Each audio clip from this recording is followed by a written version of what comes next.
le cri du silence. Amina avait 14 ans, une jeune fille douce, rêveuse, qui aimait s'évader dans les pages de ses livres.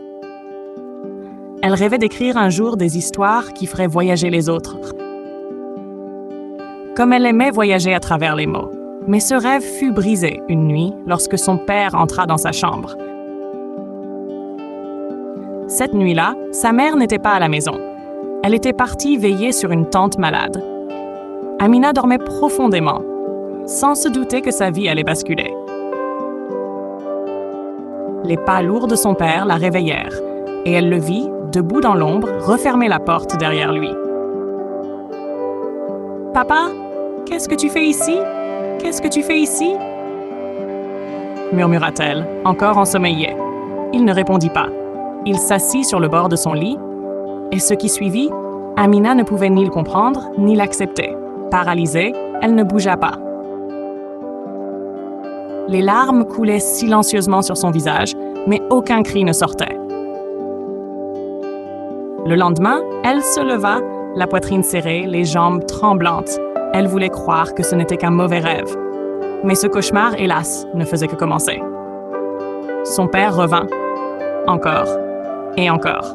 À chaque fois, il lui murmurait des mots qui l'emprisonnaient dans un silence douloureux. « Si tu parles, personne ne te croira. Tu détruiras cette famille. Ce sera ta faute, Amina. » Ces mots tournaient en boucle dans sa tête. Chaque nuit devenait un combat pour sa survie. Chaque jour, une façade qu'elle portait pour cacher sa douleur. À l'école, Amina n'était plus la même. Elle, qui aimait participer en classe, restait maintenant silencieuse, absente. Ses yeux, autrefois brillants, étaient ternes. Elle évitait ses amis, refusant qu'elle devine son secret. Son enseignante, Madame Kumba, remarqua ce changement.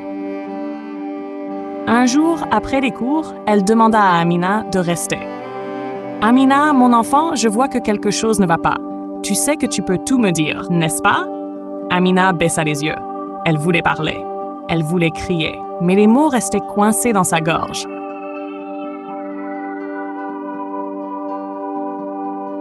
Trop de peur, trop de honte. Elle hocha la tête, prit son sac et s'en alla. Cette nuit-là, comme tant d'autres, son père entra à nouveau dans sa chambre. Amina, allongée, fixait le plafond, les larmes silencieuses roulant sur ses joues. Elle se sentit brisée, éteinte. Mais quelque chose en elle, une petite voix lui murmura « Tu ne peux pas vivre comme ça.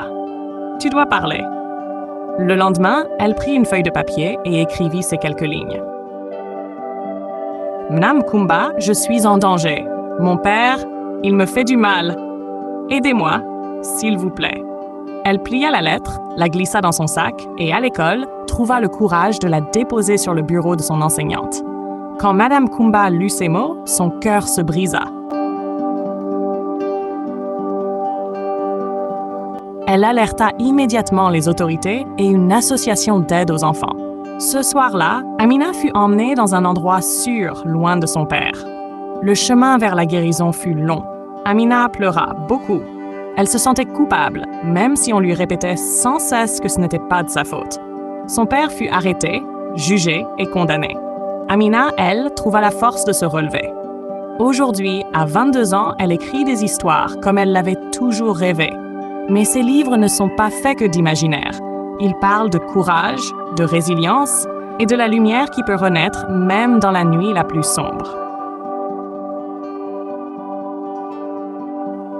Lorsqu'elle parle dans des conférences, elle termine souvent avec ces mots « Ne laissez jamais la peur vous voler votre voix.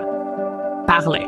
Vous méritez d'être aimé, respecté et protégé. » Et chaque fois, les larmes des auditeurs coulent, car ils savent qu'Amina est la preuve vivante qu'il est possible de survivre même aux pires horreurs.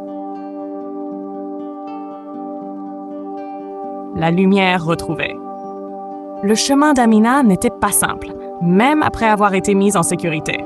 Pendant des mois, elle se réveillait en sursaut, hantée par les souvenirs de ces nuits terrifiantes. Chaque bruit de porte ou ombre mouvante faisait ressurgir sa peur. Au refuge, elle est entourée de personnes bienveillantes. des psychologues, des travailleurs sociaux et d'autres jeunes filles qui, comme elle, avaient vécu l'indicible. Mais malgré tout, Amina se sentait seule. Elle se demandait souvent « Pourquoi moi? Qu'ai-je fait pour mériter ça ?» Un jour, alors qu'elle écrivait dans son journal, une autre fille du refuge, Salimata, s'approcha. « Tu écris quoi ?» demanda-t-elle avec curiosité. Amina hésita, puis tendit son carnet. Salimata lut en silence, puis releva les yeux, pleins de larmes. « Tu as une belle plume. Ce que tu écris est si vrai, si touchant. Tu devrais partager ton histoire. » Ces mots résonnèrent en Amina. Partager son histoire, elle n'y avait jamais pensé. Pourtant, à mesure qu'elle écrivait, elle se rendit compte que cela l'aidait. Chaque mot posé sur le papier était une partie de sa douleur qui s'envolait. Au refuge, on lui proposa un atelier d'écriture. Là, pour la première fois, elle lut un texte devant les autres filles. Sa voix tremblait, mais elle continua, déterminée. À la fin, il y eut un long silence, puis des applaudissements. Une des éducatrices s'approcha et lui dit « Amina, tu as un don. Avec tes mots, tu peux aider d'autres jeunes filles. » Petit à petit, Amina commença à participer à des campagnes de sensibilisation. Elle se tenait devant des salles pleines, racontant son histoire, la gorge serrée mais la voix ferme. Chaque fois qu'elle parlait, elle voyait dans les yeux du public un mélange de tristesse et d'espoir. Son père avait détruit une partie d'elle, mais il ne lui avait pas volé tout son avenir. Avec le soutien de ceux qui l'entouraient, Amina finit par reprendre ses études. Elle obtint une bourse pour étudier la littérature à l'université, réalisant ainsi un de ses plus grands rêves. Mais elle ne s'arrêta pas là. Elle écrivit un livre, Le cri du silence, dans lequel elle racontait son histoire, non pas pour se plaindre, mais pour encourager les victimes à briser leur chaîne.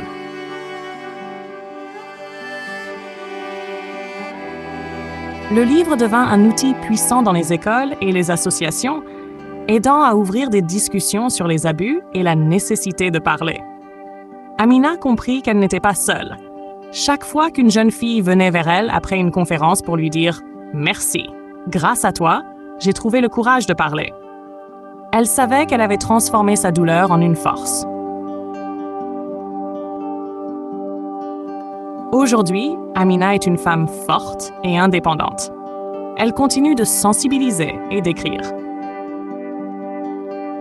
Mais le plus beau dans son parcours, c'est qu'elle a retrouvé une partie d'elle-même, celle qu'elle pensait avoir perdue à jamais. Elle regarde souvent les étoiles comme lorsqu'elle était petite et se dit « Il y a une lumière en chacun de nous. Même si elle s'éteint parfois, elle peut toujours renaître. » Et c'est ainsi qu'Amina, une jeune fille brisée, devint une femme lumineuse, inspirant des milliers de personnes à ne jamais abandonner, peu importe les ténèbres.